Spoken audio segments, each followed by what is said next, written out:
Assalamualaikum warahmatullahi wabarakatuh. Hi everyone, my name is Nan Cahya, and today I want to tell you about chapter 4 about the interpreter skills and competencies. Jadi hari ini kita akan belajar tentang skill apa saja yang harus dimiliki seorang interpreter dan juga kompetensi apa saja yang harus dimiliki seorang interpreter. Okay, introduction. Having the ability to speak more than one language is not enough for an interpreter. He must be able to combine a number of linguistic and interpersonal abilities to get the job done right. There are linguistic competence, interpreting skills, interpersonal skill, cultural competence, specialty knowledge, and last but not least, certification. Each of the skill and competencies is described below. Jadi, kalau kita bicara soal menjadi seorang interpreter, tidak hanya cukup bisa menguasai beberapa bahasa, tapi juga kita harus bisa memungkinkan untuk mengkombinasikan a number of linguistic dan juga interpersonal abilities. Jadi tidak cukup kita mengetahui beberapa bahasa, tapi juga kita bisa membaca gerak-gerik ataupun ekspresi yang ditampilkan oleh speaker kita nanti. Kemudian di bawah nanti akan diterangkan beberapa hal yang harus dimiliki oleh seorang interpreter. Okay, number 1, linguistic competence. The first skill which an interpreter must possess is linguistic competence. Skill pertama yang harus dimiliki seorang interpreter adalah linguistic competence. Apa itu linguistic competence? Language is a requirement for an interpreter. Additionally, the interpreter must be able to comprehend cultural tabobs without acting and an alien or cultural intermediary. Jadi, kompetensi linguistik mengacu pada pengetahuan tata bahasa, bahwa sadar yang memungkinkan pembicara untuk menggunakan dan juga memahami sesuatu bahasa. Pengetahuan linguistik memungkinkan seseorang untuk mencocokkan bunyi dan juga makna. Jadi ketika seorang speaker ini berbicara, kita harus mengetahui makna dari gerak-geriknya, ataupun nada yang digunakan, ataupun mimik yang digunakan. Nah, di situ kita juga bisa membaca bahasa tersebut mengacu kemana. Especially Wills 1982 describe the linguistic competence as follow. Number 1, ability to produce a variety of synonymous or analogous expression in both language. Jadi, kemampuan untuk menghasilkan berbagai ekspresi sinonim atau analog dalam dua bahasa. Jadi, ekspresi dari seorang speaker itu harus bisa kita baca. Seorang interpreter harus bisa membaca ekspresi yang digunakan oleh seorang speaker. Nah, di dalam kita menerjemahkan, di dalam kita mengalih bahasakan, kita juga harus tahu nadanya yang digunakan itu mengacu kemana. Kemudian mimik seperti ini itu menunjukkan apa kalau dalam bahasa yang kita akan gunakan untuk menerjemahkan. Bisa dilihat dari mimik, ungkapannya bagaimana, air mukanya, romannya itu bisa kita lihat. Kemudian, ability to capture and reproduce register variations. Kemampuan untuk menangkap dan memproduksi makna dari speaker. Jadi, seorang speaker tidak hanya berbicara, tapi dari pembicaraan tersebut mungkin ada makna yang tersembunyi sehingga kita harus bisa membacanya. And then ability to recognize and reproduce domain-specific expression in a form which will be regarded as natural by the respective users. Kemampuan untuk mengenali dan juga memproduksi ekspresi secara spesifik dalam bentuk yang dianggap alami oleh pengguna. Jadi, ada satu ketika seorang speaker ini bicaranya itu biasa aja, tapi sebenarnya ketika kita tahu, ketika menggunakan bahasa ini contohnya, itu ada makna tersembunyi. Jadi walaupun dia ngomongnya biasa, tapi sebenarnya dia itu memiliki makna khusus, sehingga kita harus mengerti makna tersebut.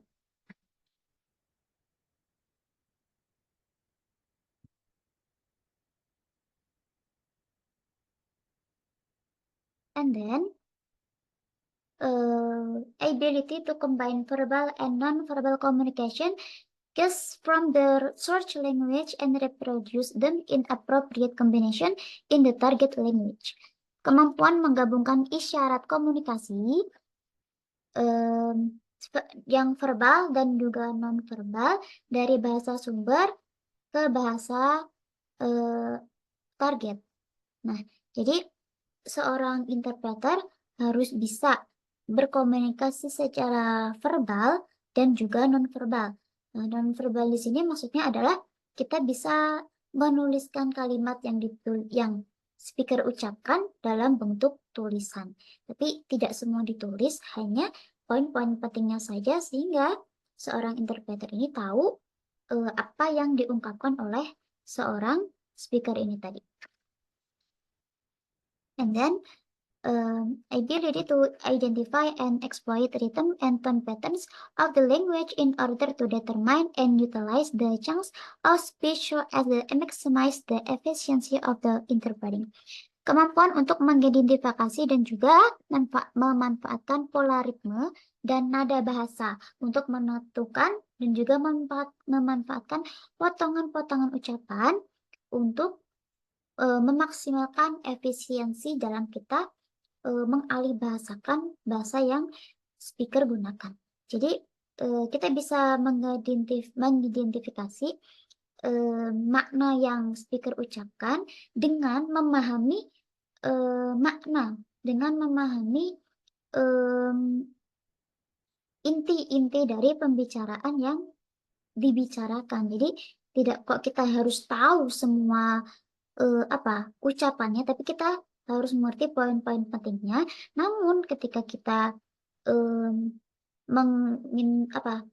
menginterpretingkan itu, maknanya sampai kepada pendengar.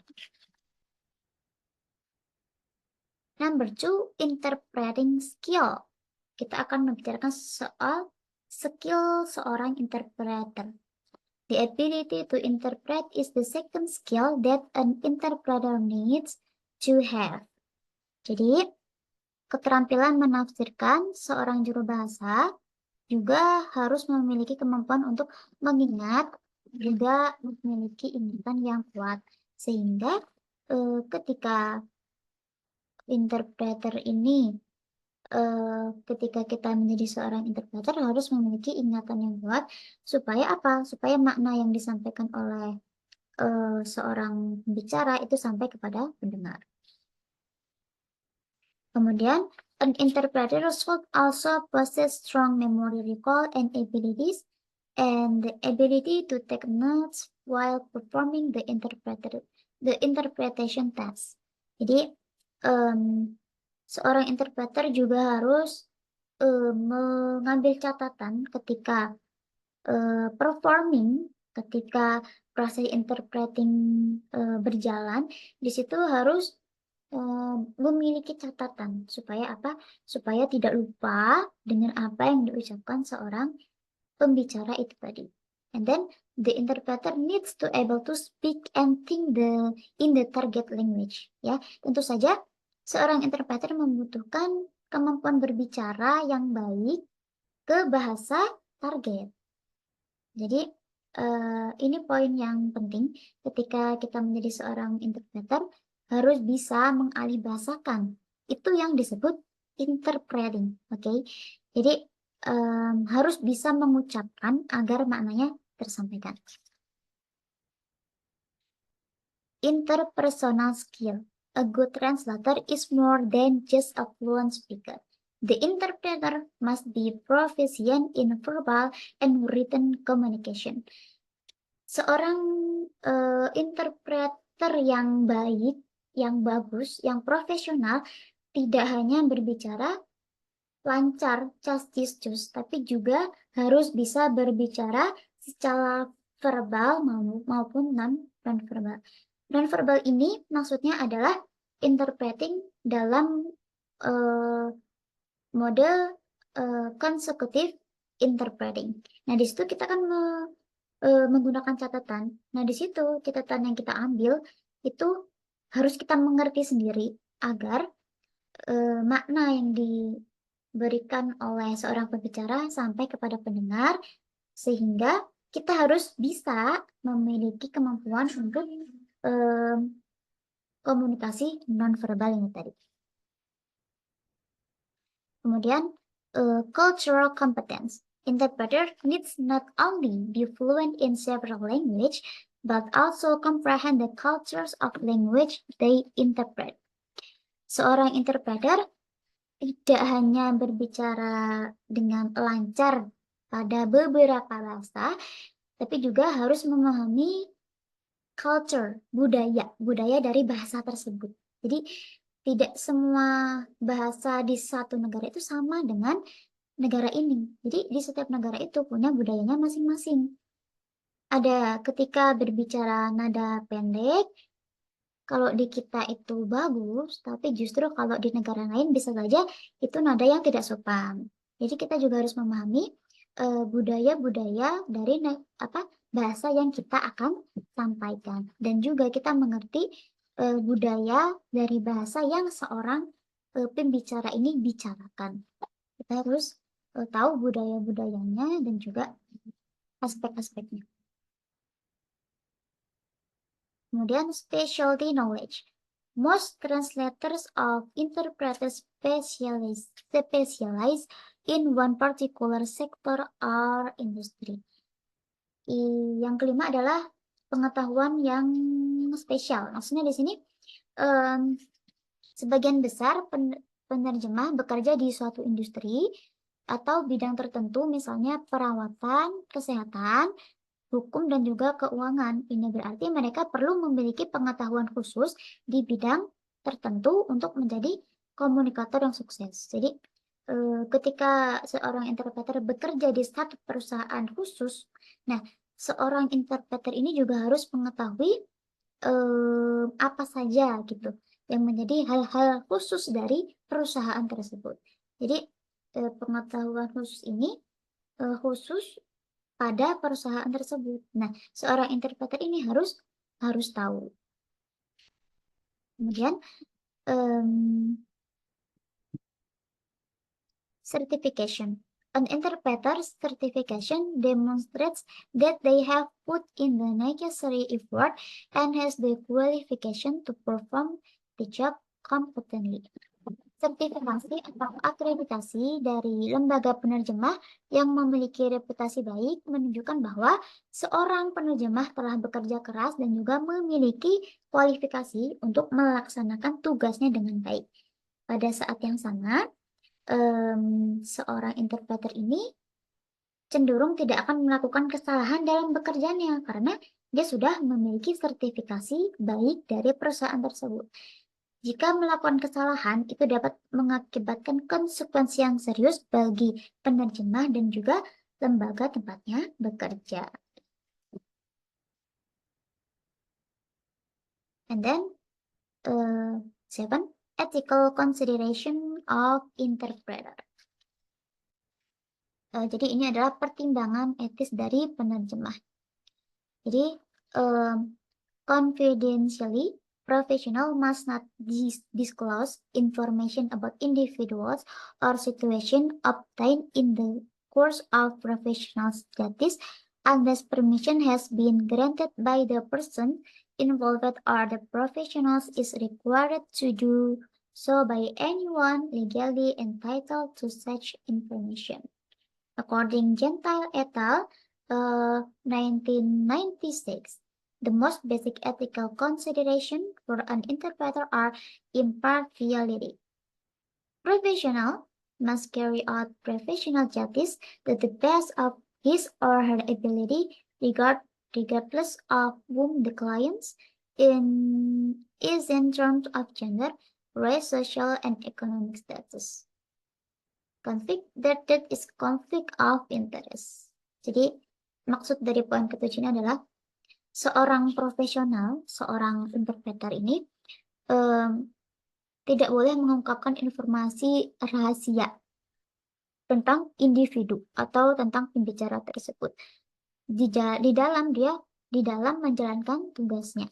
Kemudian jikapun seorang interpreter ini mempunyai masalah dengan speakernya, seorang pembicaranya, nah di situ seorang interpreter harus tetap konsisten, harus tetap profesional di dalam melakukan pekerjaannya. Walaupun dia contohnya kenal sama orang itu, kemudian ada masalah dengan orang itu, tapi tetap saja seorang interpreter tidak boleh istilahnya menjelek-jelekan atau mengumbar masalah pribadi seorang speaker ini kepada orang lain. Jadi istilahnya kita harus menjaga nama baik seorang speaker ini, harus kita jaga nama baiknya, harus dijaga kerahasiaannya. Kemudian jika ada masalah atau apapun, itu tetap saja kita harus profesional di dalam menjalankan tugas kita. Okay guys, thank you very much for listening my explanation. I hope you can understand what I say, and thank you very much. Bye-bye.